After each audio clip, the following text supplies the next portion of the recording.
Praise the Lord. प्रभु आप सभी को बहुत आशीष दे। प्रभु का धन्यवाद, प्रभु ने हमें आज का दिन दिखाया। आज हम मर नहीं गए, ये परमेश्वर के महाकरुणा का फल है।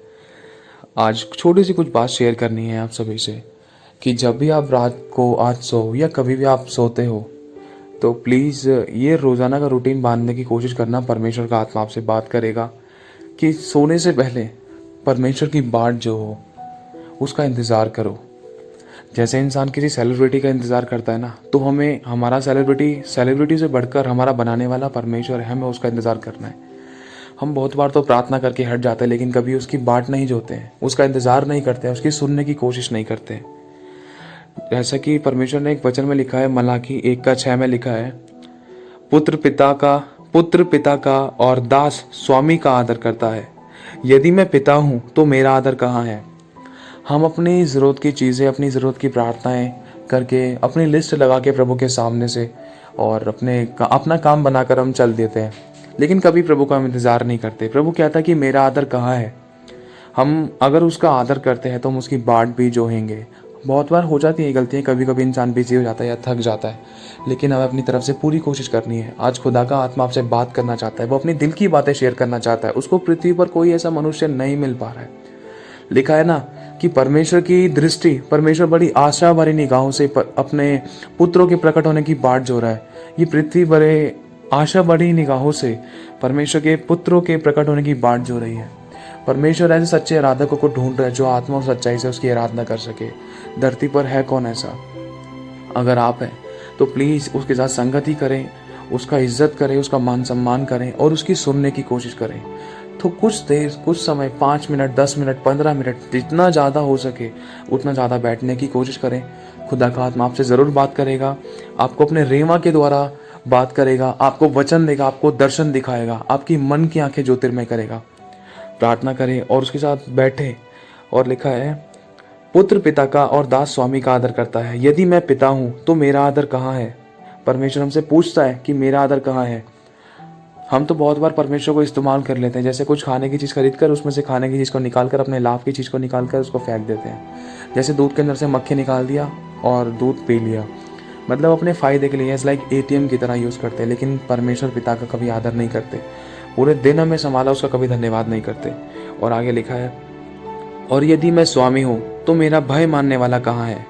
सेना का यहोवा तुम याजकों से भी जो मेरे नाम का अपमान करते हैं यही बात पूछता है। परमेश्वर ने हमें याजकों का समाज बनाया है, आपका और मेरा तेल से अभिषेक किया है, उस पवित्र से हमारा अभिषेक हुआ है। तो बस यही कहना चाहता हूँ, परमेश्वर का आत्मा बहुत बेचैन है, आपसे बहुत सारी बातें शेयर करना चाहता है। हम हमेशा अपने दिल की बातें उससे शेयर करते हैं, लेकिन वो किससे करेगा।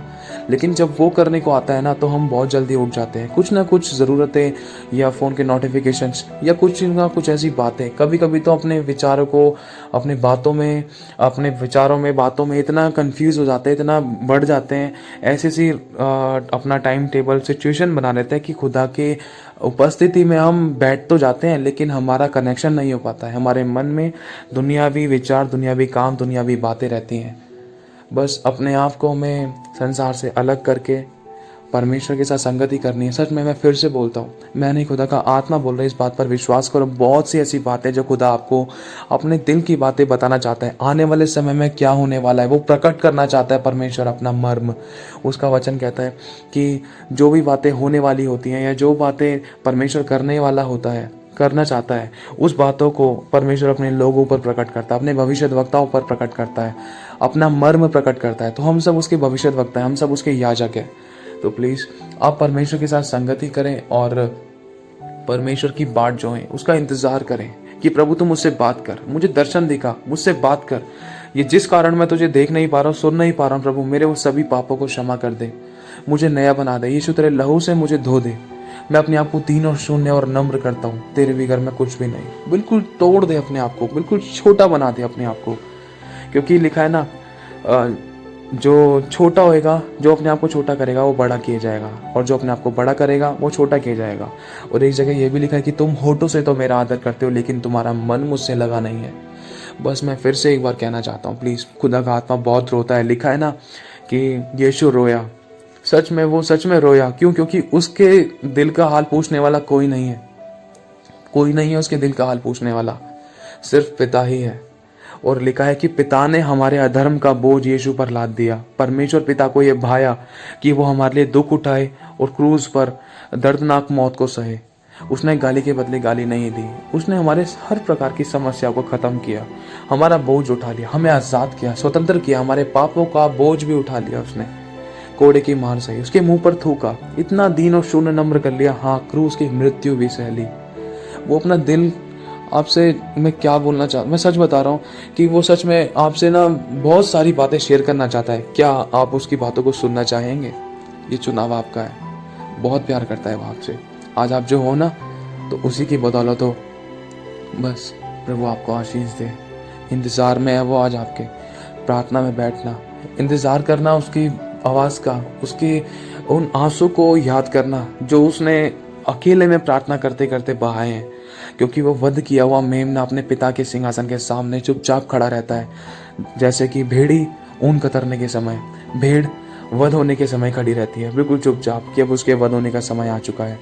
प्रभु यीशु भी पिता के सामने आज तक रोते रोते प्रार्थना करता है कि पिता इसको माफ़ कर दे, इस बेटे को माफ़ कर दे, इस बेटे को माफ़ कर दे, फिर से मौका दे, फिर से मौका दे।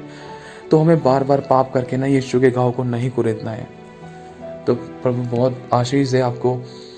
सच में बस मैं इतना कहना चाहता हूँ कि हमें पिता की आवाज़ को सुननी, अपने मन को कठोर नहीं करना है। वो बहुत सारी बातें शेयर करना चाहता है। अगर हम उससे प्रेम करते हैं ना, तो उसकी बात को सुनेंगे भी और मानेंगे भी और चलेंगे भी। अगर हम सिर्फ मुंह से ही बोलते कि मैं परमेश्वर तुझसे प्रेम करता हूँ, तो ये हमारा प्रेम खोखला है। क्योंकि प्रेम कर्म बिना, कहते हैं ना कि विश्वास मरा हुआ है। तो प्रेम भी जिसको हम देखते हैं, अगर उससे प्रेम नहीं करते, तो जिसको नहीं देखते तो उससे कैसे प्रेम करेंगे? तो परमेश्वर अपने वचन के द्वारा हमें सिखाता है। तो अगर आपसे ये वचन ने बात करी, तो प्लीज़ ज़रूर बैठना प्रार्थना में। परमेश्वर का आत्मा आपको दर्शन देगा, आपको स्वप्न देगा, आपसे बात करेगा और आपसे अपनी दिल की बातें शेयर करेगा। वो ढूंढ रहा है कि कौन है ऐसा जिसको मैं अपनी दिल की सारी बातें बताऊं। क्या आप हो? अगर हो तो इस परमेश्वर के लिए ज़रूर संगति में बैठो, समय निकालो। बड़े बड़े परमेश्वर आपको ऐसे ऐसे रेवलेशन देगा जो दुनिया में बहुत से बड़े बड़े अभिषेक्तों ने नहीं पाए। परमेश्वर आपको ऐसे प्रकाशन देगा जो कभी किसी ने नहीं पाया। ऐसी बातें आपको शेयर करेगा, दर्शनों में दिखाएगा, बाइबल में ले जाकर समझाएगा, चलती फिरती बाइबल बना देगा परमेश्वर आपको। बस अपने आप को सरेंडर कर दो और बोलते प्रभु मैं तेरे बगैर कुछ नहीं हूँ। प्रभु आपको आशीष दे। जय मसीह की।